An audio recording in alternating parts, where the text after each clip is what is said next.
Hej, jeg vil gerne snakke om Heinz Tomato Ketchup. Jeg kommer fra Heinz Corporation.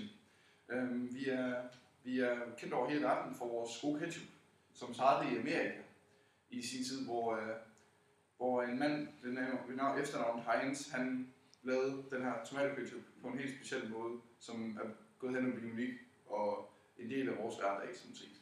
Også specielt her i Danmark. I skal vælge det her, fordi den har en fantastisk smag. Den har en fantastisk smag, fordi at vi dyrker tomaterne på en helt speciel måde. Tomaterne, de dyrkes i de amerikanske stater, rundt over det hele, i alle mulige forskellige steder i Amerika. Og det gør, at tomaterne de bliver meget smagsrige, som gør, at vi får en helt god tomato ketchup.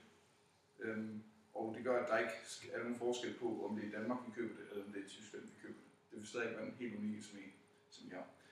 Men den har også et unikt design på dens etikette. Den har et unikt design, fordi at der er et låg, den har på et skruelåg. Eller der er to faktisk. Et skruelåg, og så er der en, man kan klappe op og så trykke tomaten ud af. Den sidste af dem, jeg har nævnt, det er nok den allersmarteste at bruge. Fordi det gør, at man sparer mere tid. Og man sparer tid, det kan fx være, at man så måske sparer 5 sekunder hver dag. Men hvis du bruger tomato ketchup i en uge, så skal du gange det med 7. Det giver 35 sekunder. Det er lidt over et halvt minut. Hvis du så siger, at du gør det i en hel måned, så vil du sige 31 gange 5 sekunder. Det vil så blive lidt over 2 minutter. Jeg kommer over 2 minutter. Det er værst, det er, at du går på toilettet. Det kan gå hen og blive meget, hvis du bruger det i et helt år, hvis du har et kæmpe forbrug af tomato ketchup. Som gør, at vi på en måde sparer tid for kunderne på den måde. Når de skal bruge det derhjemme. Og det er ikke altid, at når man har skruelåget på, og man vender bruget helt ud, så plejer man typisk aldrig at få de mængder ud, man vil have. Det kan med, at man vender bruget, og så går der en kæmpe klat ud. Og det er det, vi ikke gider have, skal ikke. Fordi det spilder godt ketchup. Gider vi.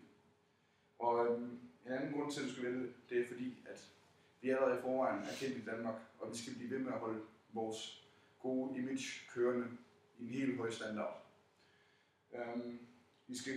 I skal hjælpe os med at købe vores produkter og gøre det til en endnu bedre, end at have et firma. Ja, grunden til, at I skal vælge vores firma frem for alle andre, altså vi er meget bedre end alle de andre, så er det sagt.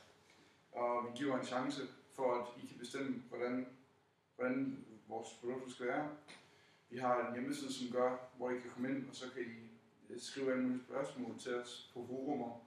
I kan komme med nogle nye idéer til, hvad vi kunne lave i fremtiden. Og vi har nogle mennesker, som vil kigge det hele igennem, som vil give jer en chance.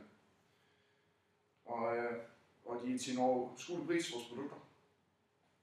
Så er det sagt, altså det er nok noget af det er nok det mellemprisen på markedet. Selvfølgelig vil der altid noget, der vil være billigere. Sådan er det jo i detailbranchen. Men vores, det er stadig ikke meget bedre. Så det er grunden til, at vi kan vælge det. Og vi vil altid give den kunden den samme prioritet, lige meget hvad. Lige meget om der er en dag til, at den udløber, eller om der er 10 dage til, at den udløber. Eller om et år til, at den udløber. Og vi vil selvfølgelig blive ved med at være et internationalt firma, som kan blive ved med at blive bedre på både national plan, men også international plan. Og igennem flere statistikker, som vi har taget igennem de seneste år, der er danskerne, de er helt vilde med vores tomatketchup. Og de siger, at det er den allerbedste kvalitet, man overhovedet kan få inden for den branche. Så det vil sige, at det er derfor, vi skal vælge vores og ikke alle de andre.